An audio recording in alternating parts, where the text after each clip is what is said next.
Hello guys, நான் உங்கள் spinning சார்பாக பேசுகிறேன். நம்ம இன்றைக்கி என்ன பார்க்க போகிறோம்னா பைசன் ஸ்கின் தான் கைஸ் ஸ்பின் பண்ண போகிறோம். என்னடா ஸ்பின் பண்ண போகிறோம்னா ஸ்பின் பண்ண போகிறேன். அதுவும் இல்லாமல் உங்கள்கிட்ட ஒன்று சொல்லணும் கைஸ், நிறைய பேர் வீடியோ பார்க்குறீங்க, ஆனால் யாருமே சப்ஸ்கிரைப் பண்ண மாட்டேங்கிறீங்க. மறக்காம சப்ஸ்கிரைப் மட்டும் பண்ணிடுங்க.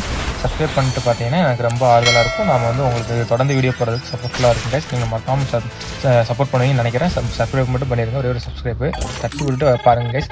நான் பார்த்தீங்கன்னா நான் ஸ்பின் பண்ண ஆரம்பிச்சிருப்பேன், பார்த்தீங்கன்னாலே தெரிஞ்சிருக்கும். இல்லை எவ்வளோ டைமண்ட் நான் ஸ்பின் பண்ணியிருக்கிறேன்னு வந்து பார்க்கணும்னு ஆசைப்பட்டீங்கன்னா மறக்காம போய் கீழே வீடியோ கொடுக்குறேன், பார்த்துட்டு நீங்கள் எடுக்க போகிறீங்கன்னா மஸ்ட்டாக பார்த்துருங்க கைஸ். ஏன்னா எனக்கு வந்து கருணாக்காரன் ஏமாற்றிட்டான், அதே மாதிரி தான் உங்களுக்கு ஏமாற்றுவானா இல்லைன்னு தெரியாது. ஆனால் இது நான் இது இந்த கன் எடுக்கிறதுக்கு எவ்வளோ டைமண்ட் செலவழிச்சுன்னு சொல்லிட்டு பார்க்கணும்னு ஆசைப்பட்டீங்கன்னா மறக்காம அந்த ஃபுல் வீடியோ வந்து லிங்க்கில் கொடுக்குறேன், பார்த்துட்டு கண்டிப்பாக பாருங்கள். பார்த்துட்டு சொல்லுங்கள். பார்த்தீங்கன்னா அது எடுக்கும்போது எனக்கெல்லாம் கருணாக்காரன் அளவு வச்சுட்டான், அந்தளவுக்கு பண்ணிட்டு அந்த பைசன் எடுக்கிறதுக்கு இது வந்து ஒஸ்டான ஈவெண்ட்டுன்ற மாதிரி எனக்கு ஆயிடுச்சு கைஸ். ஏன்னா இது வந்து எப்பயுமே இருக்கிற டோக்கனில் விட்டுருந்தா கூட நம்ம வந்து ஆல்ரெடி டோக்கன் வந்து வச்சுருப்போம். அதுவும் இல்லாமல் எடுத்து வச்சாலும் டோக்கன் யூஸ் ஆகும்னு சொல்லிட்டு இருக்கலாம். இதில் வந்து எடுத்தும் வேஸ்ட்டு, ஏன்னா டோக்கன் வந்து இந்த ஈவெண்ட் முடிஞ்சு போயிடும்.